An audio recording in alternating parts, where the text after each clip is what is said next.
গণ অভ্যুত্থান পরবর্তী সময়ে আপনারা দেখেছেন বিভিন্ন সংস্কার কমিটি তৈরি হয়েছে। এর পাশাপাশি নারী সংস্কার কমিশন নামে একটি কমিটি গঠিত হয়েছে, যেখানে 10 জন মেম্বার ছিলেন এবং তার মূল নেতৃত্বে ছিলেন জনাব শিরিন পারভিন হক। ওনাদের দাবি ছিল ওনার নারী উন্নয়নের জন্য কাজ করবেন এবং নারীর প্রতি বৈষম্য হটানোর জন্য কাজ করবেন। তবে আমাদের কথা, ওনারা কি আসলেই সকল নারীকে রিপ্রেজেন্ট করছেন? ম্যাস পিপলের ডিমান্ডকে কি ওনারা অ্যাড্রেস করছেন?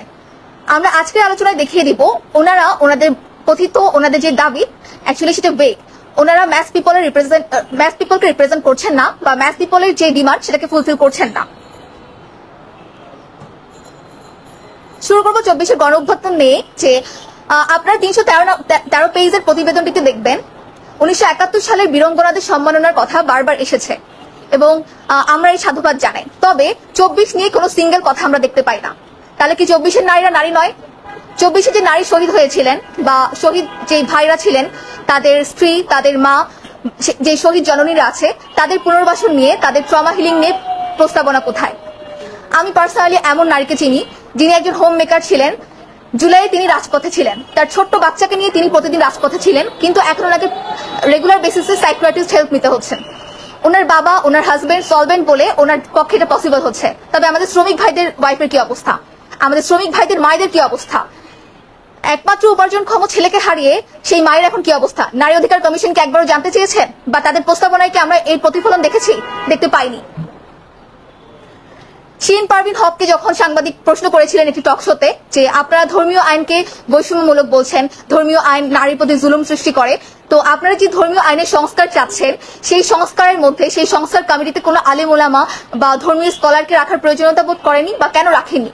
তিনি স্পষ্ট জানিয়ে দিয়েছেন তিনি প্রয়োজন বোধ করেননি। তিনি কোন ধর্মীয় স্কলারকে সেই কমিটিতে, বা ধর্মীয় স্কলার নারীও আছেন, তিনি চাইলে নারীদের সাথেও বসতে পারতেন।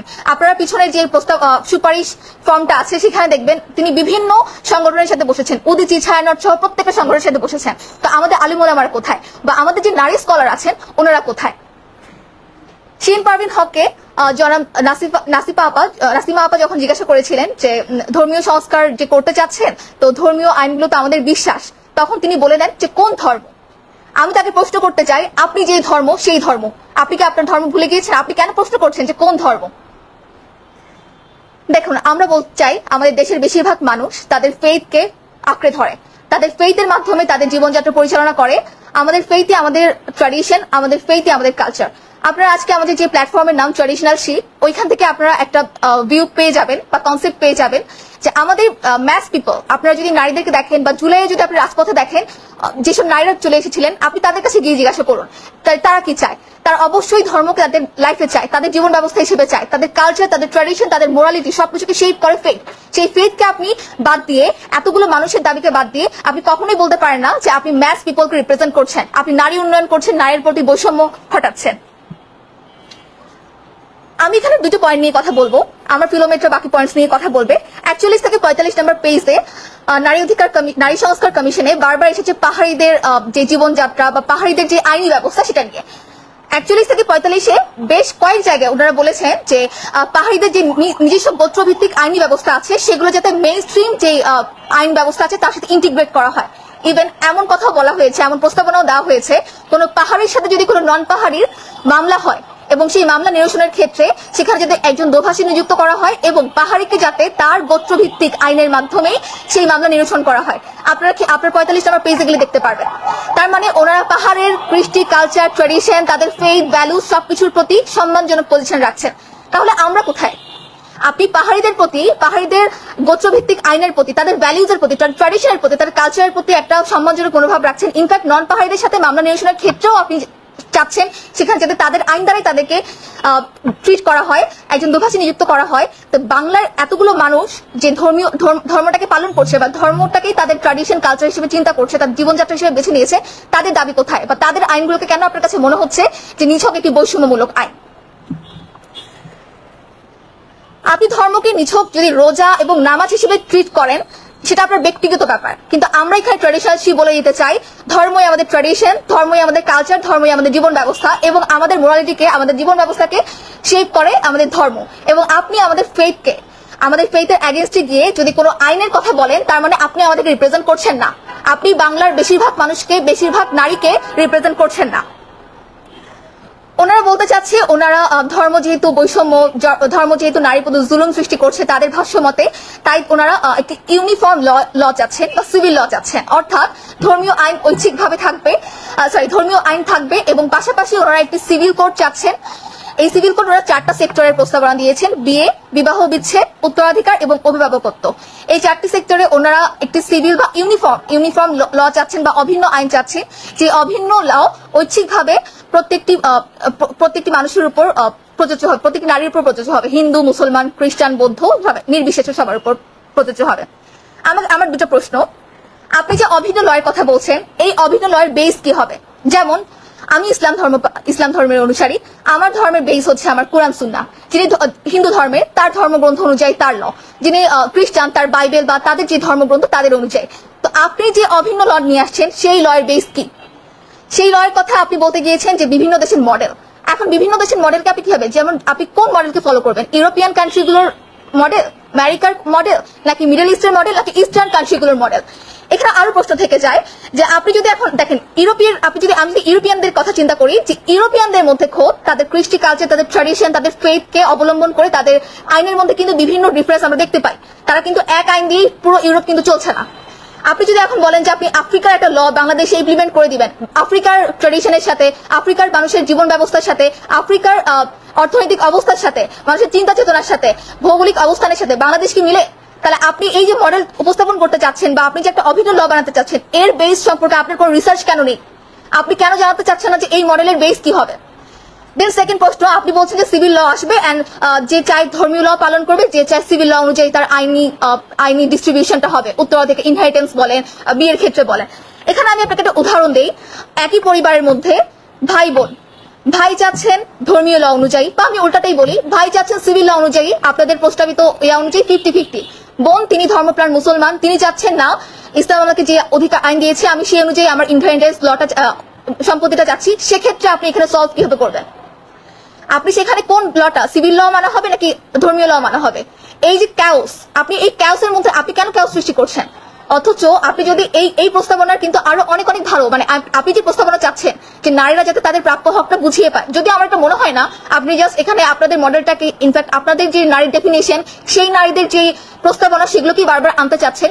কিন্তু এখানে যে আমাদের দিয়ে দেওয়া আছে যে ধর্মীয় আইন অনুযায়ী, সেটা যদি প্রপার ইমপ্লিমেন্টেশন হয়, এটা আমি বলতে চাই আমাদের দেশে হয় না। আমাদের দেশে ভাইরা তাদের বোনদের অধিকার দেয় না। ইনফ্যাক্ট যদি বোন যদি ভাইয়ের কাছে গিয়ে দাবি করে, তখন তাকে লোভী বলা হয়, বা এমন হয় যে যদি দিয়েও দেওয়া হয় তারপর তার সাথে আসলে ভালো সম্পর্ক থাকে না। মোহনার ক্ষেত্রটা হয়ে গেছে কি, যে আমাদের ডিভোর্স ছাড়া আসলে মোহনা শোধ করা হচ্ছে না। বাট ইসলামের ক্ষেত্রে যদি আপনি দেখেন, এটা কিন্তু আপনাকে প্রথমেই কিন্তু আপনার মোহনাটা বা আস্তে আস্তে হোক, আপনাকে মোহনা মাস্ট বি দিতে হবে। সো আপনি এই প্রপার ইমপ্লিমেন্টেশন চান। আপনি এখানে আরেকটা মডেল নিয়ে এসেছেন, মালয়েশিয়া আর ইন্দোনেশিয়া। টু বি অনেস্ট, আমি যখন মালয়েশিয়া আর ইন্দোনেশিয়ার কেস স্টাডি করতে গিয়েছি, আমার লিটারালি হাসি পেয়েছে। আপনি কথা বলছেন ইনহেরিটেন্স ল এর ক্ষেত্রে, উত্তরাধিকারের ক্ষেত্রে আপনি 50-50 চান। আপনি এনেছেন মালয়েশিয়ার কোন আইন? মালয়েশিয়াতে যখন ডিভোর্স হয় তখন তাদের আইন আছে যে চাইলে তারা 50-50 হাজব্যান্ড ওয়াইফ, মানে তাদের যে কম্বাইন্ড যে সম্পত্তিগুলো ছিল তাদের সংসারে, সেই সংসারের সম্পত্তিগুলো বা তাদের যে মানে কম্বাইন্ড সম্পত্তি ছিল সেগুলো তারা চাইলে 50-50 পারবে। বা মালয়েশিয়ার মধ্যে এটা খুব বেশি এমফাসাইজ করা হয় যে যদি কারো কন্ট্রিবিউশন বেশি থাকে, যদি ওয়াইফের কন্ট্রিবিউশন বেশি থাকে সেক্ষেত্রে সে বেশি দাবি করতে পারে, যদি হাজবেন্ডের কন্ট্রিবিউশন বেশি থাকে তাহলে সে বেশি দাবি করতে পারে। তার মানে তাদের হচ্ছে কি ডিভোর্সের পরে যে সম্পত্তি নিরসন হবে সেক্ষেত্রে তারা 50-50 চেয়েছেন। আপনি সেটাকে এসে মিলিয়ে দিচ্ছেন ইনহেরিটেন্স ল এর ক্ষেত্রে। ইসলামে ডিভোর্সের পরে কে কতটুকু সম্পত্তি পাবে এটা ডিসকাস করা হয়েছে যে আপনি যে মোহনা শোধ করে দিবেন সেটা যাতে বিয়ের পরবর্তীতে যখন ডিভোর্স হয়ে যাবে সেটা যাতে আপনি আবার ফিরিয়ে না নেন, এটার প্রতি বারবার এমফাসাইজ করা হয়েছে। মোহনা শোধ করে দেওয়ার ব্যাপারে বলা হয়েছে, কিন্তু সম্পত্তি কিভাবে ডিভাইড করা হবে এই কথা কিন্তু ওইভাবে কোনো সুনির্দিষ্ট নীতিমালা নেই। আপনি 4 মাঝামের দিকে দেখেন, সেখানে কিন্তু নেই। কিন্তু আপনি নিয়ে এসেছেন একটা ডিভোর্সের পরে যে সম্পত্তি ডিস্ট্রিবিউশনের যে লটা, সেটাকে নিয়ে এসেছেন আপনি কি ইনহেরিটেন্সের ক্ষেত্রে। মানে কেন? আপনি কি লিটারালি মানে ন্যূনতম কি কোনো স্টাডি আপনারা করেননি? আমি আমার বক্তব্যের শেষ পার্টে বলতে চাই, দেখুন, যে সুপ্রিম পাওয়ার হোল্ডার তার উইজডম নিয়ে আপনি প্রশ্ন তুলতে পারেন না। আপনার যদি নতুন করে প্রস্তাবনা থাকে, আপনি রিসার্চ নিয়ে এসে এখানে ক্যাওস সৃষ্টি না করে আপনি সেটা উপস্থাপন করতে পারেন। কিন্তু আপনি বারবার ধর্মকে নারীর বিপরীতে দাঁড় করিয়ে, ধর্মকে প্রত্যেকটা ইনজাস্টিসের বিপরীতে দাঁড় করিয়ে আপনি এটা করতে পারেন না, আপনার সেই রাইট নেই। এবং আপনি আমাকে ঠিকও করে দিতে পারেন না যে আমি আমার ব্যক্তিগত লাইফে জাস্ট ধর্মটাকে রাখবো, এটারও আপনার রাইট নেই যে আপনি আমাকে ঠিক করে দিবেন যে আমি কতটুকুতে আমার ধর্ম রাখবো। কারণ ধর্মই আমি যে ধর্মই আমাদের ট্রেডিশন, ধর্মই আমাদের কালচার এবং ধর্মই আমাদের জীবন ব্যবস্থা। এই বলে এবং প্রশ্নগুলোর উত্থাপনের মাধ্যমে আমি আমার বক্তব্য শেষ করছি যে আপনি কি ম্যাস পিপলকে রিপ্রেজেন্ট করছেন কিনা, বা আপনাদের জনাব শিরিন পারভিন হককে সহ কমিটির যে 10 জন মেম্বার ছিল সবার কাছে আমার একই প্রশ্ন, আপনি কি ম্যাস পিপলকে রিপ্রেজেন্ট করছেন? কোথায় 24-এর নারী, কোথায় এখানে বাংলার নারীরা? আমার ফিলোমেট পরবর্তী আলোচনা করবেন।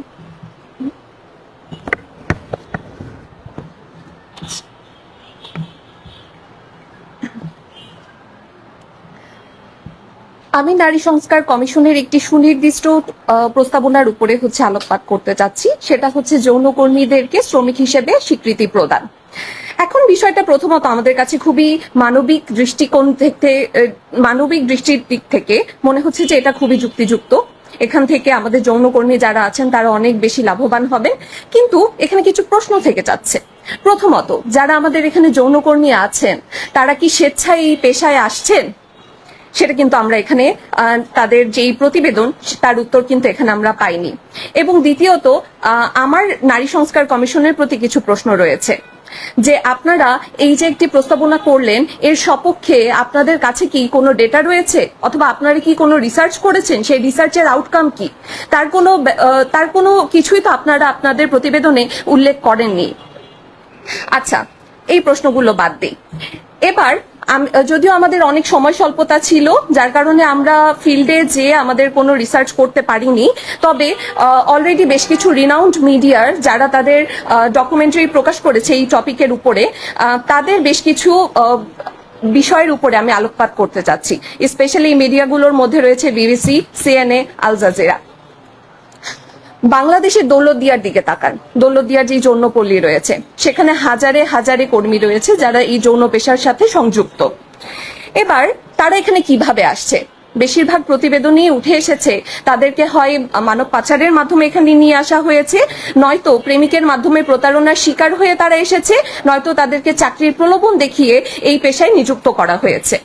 এবার আমি ধরে নিলাম যে তাদেরকে এখানে এই পেশায় নিযুক্ত হওয়ার পর তাদেরকে একটি সুস্থ এবং স্বাভাবিক জীবন দেয়া হচ্ছে, কিন্তু আদৌ কি দেয়া হচ্ছে? মোটেও না। তাদের উপরে চালানো হচ্ছে পাশবিক, শারীরিক এবং মানসিক নির্যাতন। প্রথমত আমরা যদি দেখি, তাদের এখানে যারা কিশোরী যারা আসছেন এবং শিশু বয়সে যারা আসছেন তাদের গড় বয়স থাকে 14-র কাছাকাছি। এবং এই শিশুদেরকে যাতে খুব দ্রুত এই পেশায় নিযুক্ত করা যায় এবং এই পেশার উপযুক্ত করে নেওয়া যায়, এজন্য তাদের শরীরে দেওয়া হচ্ছে স্টেরয়েড হরমোন, যাতে করে তাদেরকে মোটা তাজা করা যায়। মনে হচ্ছে সে যেন মানুষ নয়, সে যেন এক পশু। গরু মোটা তাজাকরণের এক অভিনব প্রক্রিয়া। এরপরে আমরা যদি তাকাই, তাদের উপরে আরো বিভিন্ন ধরনের শারীরিক নির্যাতনের খোঁজ আমরা পেয়ে থাকি। বিভিন্ন ধরনের ক্লায়েন্টের সামনে তাদেরকে জোরপূর্বক উপস্থাপন করা হয় এবং উপস্থাপনের পরে তাদের উপরে চলে শারীরিক বিভিন্ন ধরনের নির্যাতন। নিজের সম্মতির বিপরীতে যে তাদেরকে এই কাজগুলোতে লেগে থাকতে হচ্ছে, শুধুমাত্র তারা পরিস্থিতির শিকার বলে। কিন্তু এই পরিস্থিতির শিকারকেই আজকে তাদের পেশা হিসেবে তাদের উপরে এক প্রকার চাপিয়ে দেওয়া হচ্ছে। আচ্ছা, এই তো গেল আমাদের দেশের অবস্থা। এবার আমরা বাইরের দেশগুলোর দিকে তাকাই। বাইরে যেই সকল দেশে এই যৌন যেই পেশা, এটাকে স্বীকৃতি দেওয়া হয়েছে, স্পেশালি জার্মানি এবং নেদারল্যান্ডে, সেখানে কি অবস্থা? খুব মনে হয় যেন তাদের উন্নতি হয়েছে, মোটেও না। সেখানে এই ধরনের আইনের বৈধতা দেওয়ার পরে দেখা গিয়েছে সেখানে মানব পাচার বেড়ে গিয়েছে, সেখানে নারীর উপর সহিংসতা আগের থেকে বহু গুণে বেড়ে গিয়েছে এবং অন্যান্য অপরাধ কর্ম তো তার সাথে যুক্ত রয়েছে। তাহলে এবং তারা এখন দেখা যাচ্ছে যে এই আইনকে বাতিল করার জন্য উঠে পড়ে লেগেছে। পাশাপাশি যদি আমরা আরো দেখি, জার্মানির একজন সাংবাদিক বলছেন যে এই যে আইনের আড়ালে নারীদেরকে, আইনের মাধ্যমে তাদের নারীর উপরে এই যে সহিংসতা, সেটাকে একটা জাস্ট বৈধতা দেওয়া হচ্ছে। এ যেন এক আধুনিক দাসত্ব নারীর।